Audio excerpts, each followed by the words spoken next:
Baronial mansion of Attinghausen. The Baron upon a couch dying. Walter first, Stauffacher, Melchthal, and Baumgarten attending round him. Walter Tell kneeling before the dying man. First. All now is over with him. He is gone. Stauffacher. He lies not like one dead. The feather, see, moves on his lips. His sleep is very calm, and on his features plays a placid smile. Baumgarten goes to the door and speaks with someone. First. Who's there? Baumgarten, returning. Tell's wife, your daughter, she insists that she must speak with you, and see her boy. Walter Tell rises.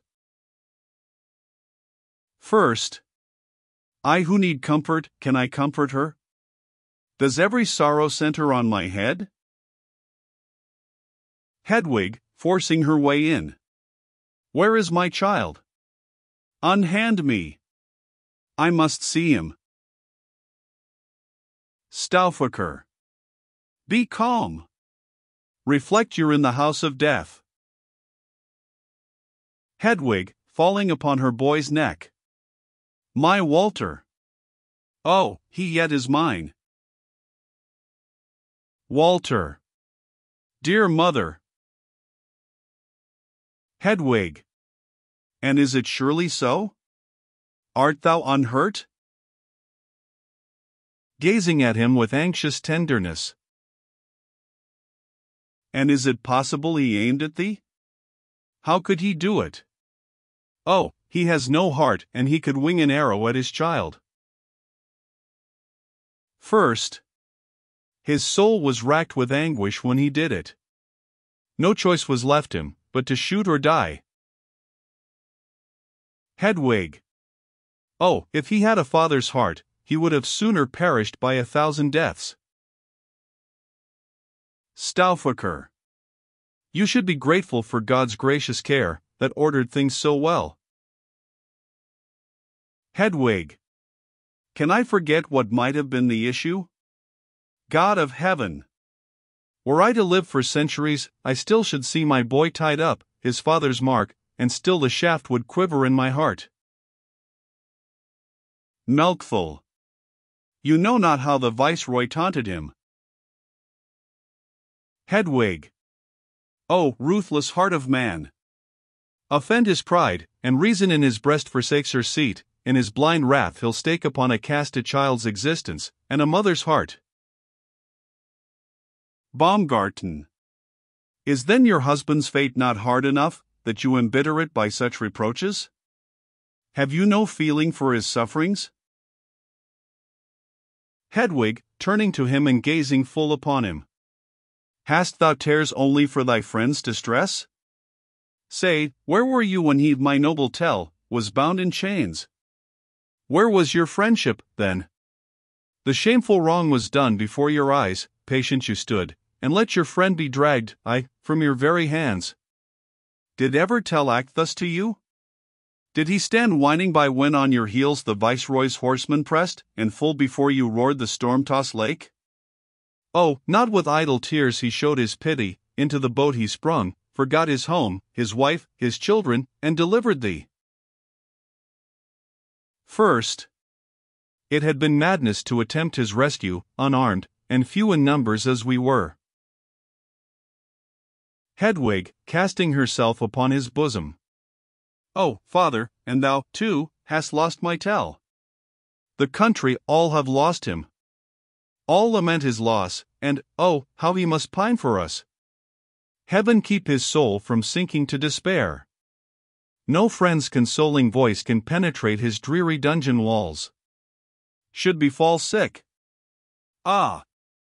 In the vapors of the murky vault he must fall sick. Even as the alpine rose grows pale and withers in the swampy air, there is no life for him, but in the sun, and in the balm of heaven's refreshing breeze.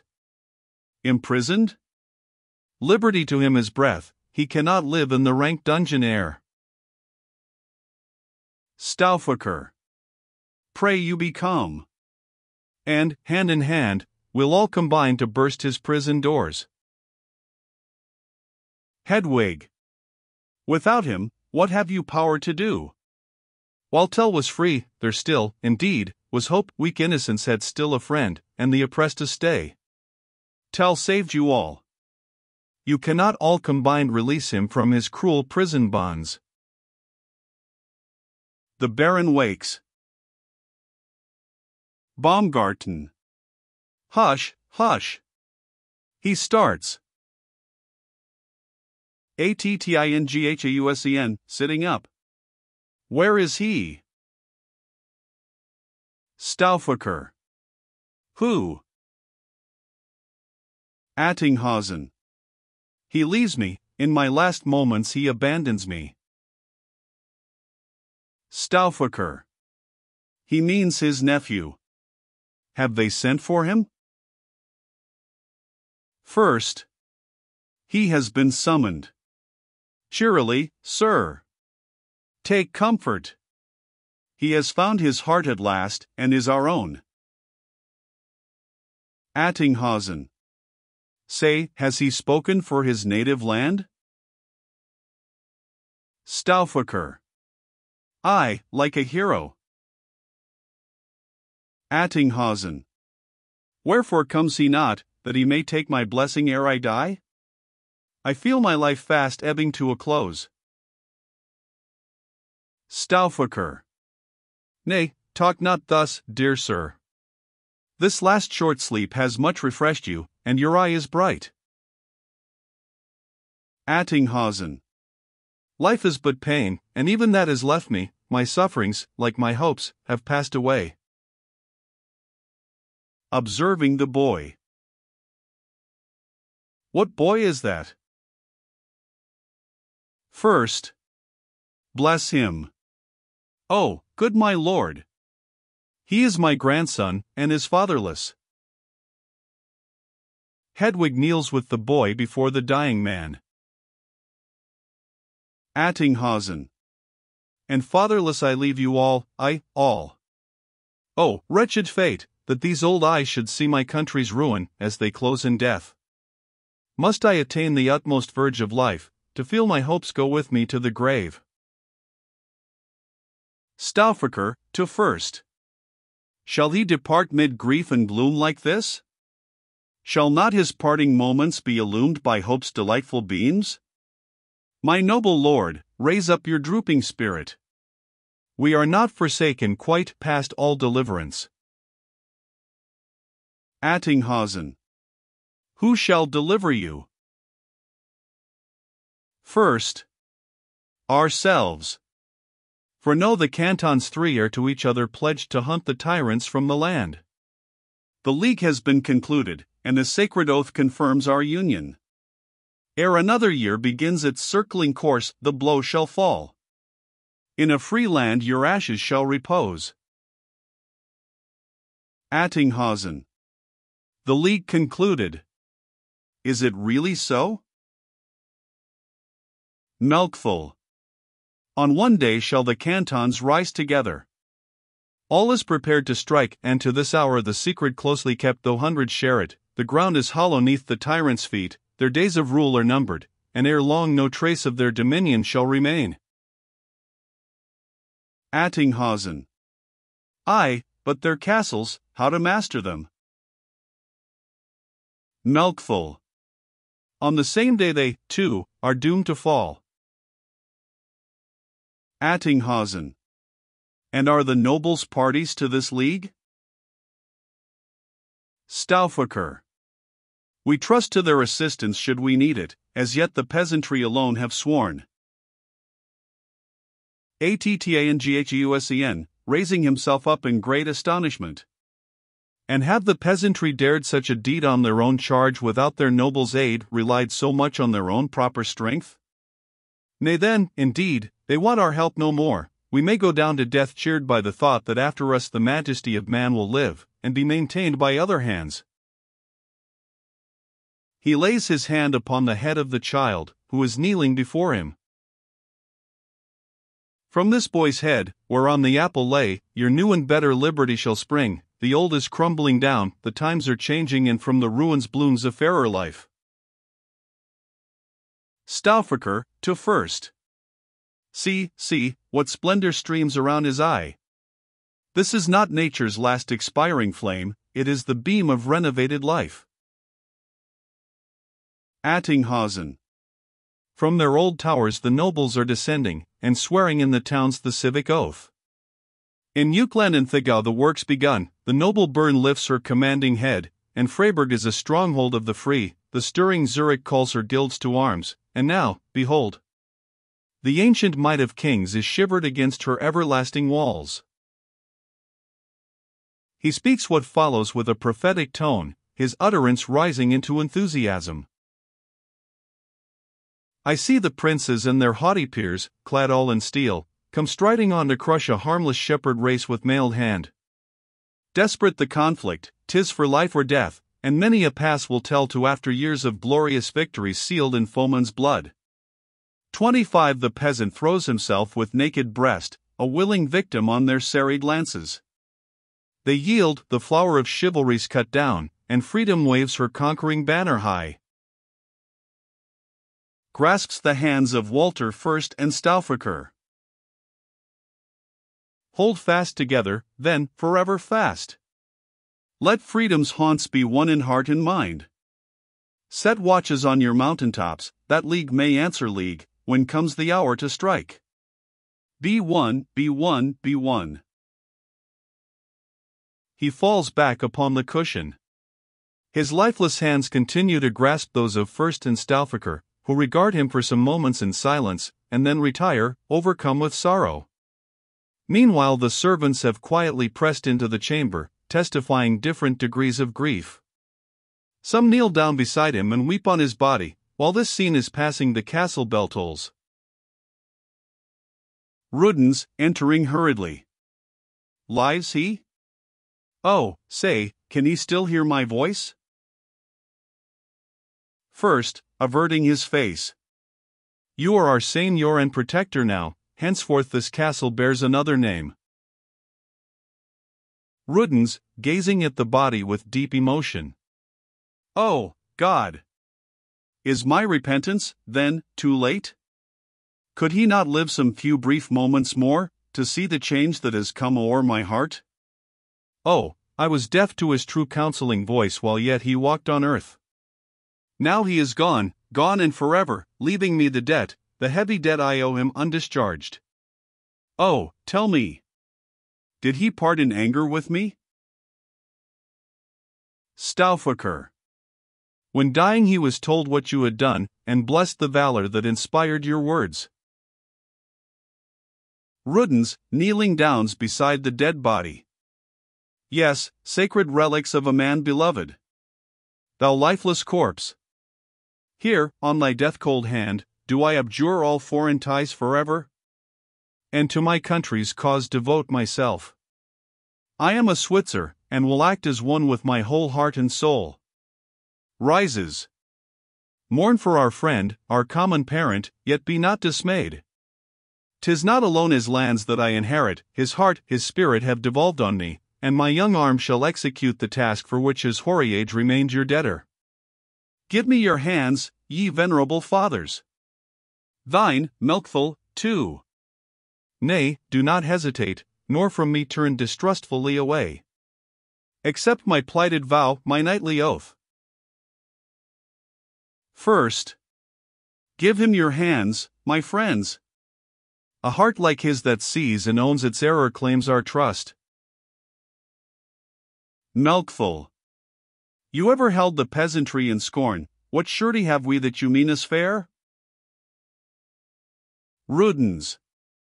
Oh, think not of the error of my youth. Stauffacher, to Melchthal.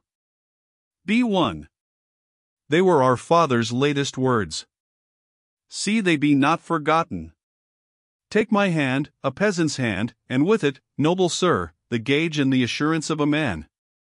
Without us, sir, what would the nobles be? Our order is more ancient, too, than yours. Rudens. I honor it, and with my sword will shield it. Milkful. The arm, my lord, that tames the stubborn earth, and makes its bosom blossom with increase, can also shield a man's defenseless breast. Rudens. Then you shall shield my breast and I will yours, thus each be strengthened by the other's aid. Yet wherefore talk we while our native land is still to alien tyranny a prey? First let us sweep the foeman from the soil, then reconcile our difference in peace. After a moment's pause. How? You are silent. Not a word for me? And have I yet no title to your trust? Then must I force my way, despite your will, into the league you secretly have formed. You've held a diet on the Rutli, I know this, know all that was transacted there. And though I was not trusted with your secret, I still have kept it like a sacred pledge. Trust me, I never was my country's foe, nor would I ever have ranged myself against you. Yet you did wrong to put your rising off. Time presses. We must strike, and swiftly, too. Already Tell has fallen a sacrifice to your delay. Stauffacher. We swore to wait till Christmas. Rudens. I was not there, I did not take the oath. If you delay I will not. Milkful. What? You would. Rudens. I count me now among the country's fathers, and to protect you is my foremost duty. First, within the earth to lay these dear remains, that is your nearest and most sacred duty. Rudens. When we have set the country free, we'll place our fresh, victorious wreaths upon his bier. Oh, my dear friends, 'tis not your cause alone. I have a cause to battle with the tyrants that more concerns myself. Know, that my Bertha has disappeared, been carried off by stealth, stolen from amongst us by their ruffian bands. Stauffacher. And has the tyrant dared so fell an outrage against a lady free and nobly born? Rudens. Alas! My friends, I promised help to you, and I must first implore it for myself? She that I love is stolen, is forced away, and who knows where the tyrant has concealed her? Or with what outrages his ruffian crew may force her into nuptials she detests? Forsake me not. Oh, help me to her rescue.